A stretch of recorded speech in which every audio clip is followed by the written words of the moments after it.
నమస్కారం. ఈరోజు ప్రధానమంత్రి గారు హైదరాబాద్లో మాట్లాడుతూ భారతదేశంలో పొదుపు చేయాల్సిన అవసరం గురించి మాట్లాడుతారు.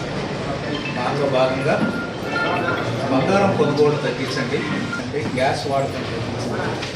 యుద్ధ ప్రభావం వల్ల యూఏఈ ఎఫెక్ట్ అయిపోయింది, అమెరికా కూడా ఇన్వాల్వ్ అయింది దానిలో. తర్వాత యూరోప్ కంట్రీస్కి వెళ్ళడానికి హార్మోజ్ జలసంధి వలన ప్రాబ్లం వస్తుంది. దానివల్ల మన ఎగుమతులు తగ్గిపోయినాయి.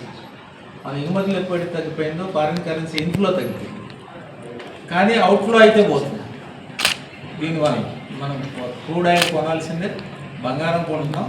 బంగారం మీ అందరికీ తెలుసు, మనం ఇక్కడ కొనే ఆభరణాలు మొత్తం కూడా మనం బంగారం దిగుమతి చేస్తాం.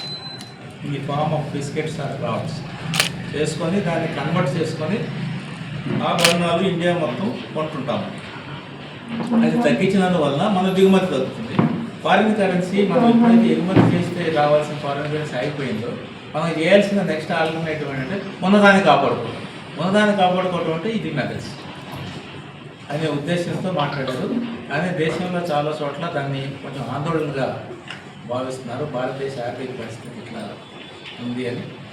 అలాగే చాలామంది ఆర్థిక శాస్త్రవేత్తలు కొంతమంది అర్థం చేసుకున్నారు. కొంతమంది పొలిటికల్ లీడర్స్ అయితే జాగ్రత్త తీసుకోవాల్సిన సూచనగా కాకుండా భయాందోళన కలిగించే విషయంగా ఉందని చెప్పి భావిస్తున్నారు. కానీ కాదు, ఇది భయాందోళన పడాల్సిన విషయం కానీ కంగారు పడాల్సిన విషయం కానీ భారతదేశం యొక్క భవిష్యత్తుని ఆలోచించి రాబోయే 2-3 నెలల్లో ఈ మిడిల్ ఈస్ట్లో లేకపోతే వెస్ట్ ఏషియాలో యుద్ధం కానీ కొనసాగితే మన పరిస్థితి ఏంటి అనే దానికోసం జాగ్రత్త తీసుకోవడం కోసం గౌరవనీయులు ప్రధానమంత్రి గారు దీన్ని ఈ పదాలు వాడటం జరిగింది.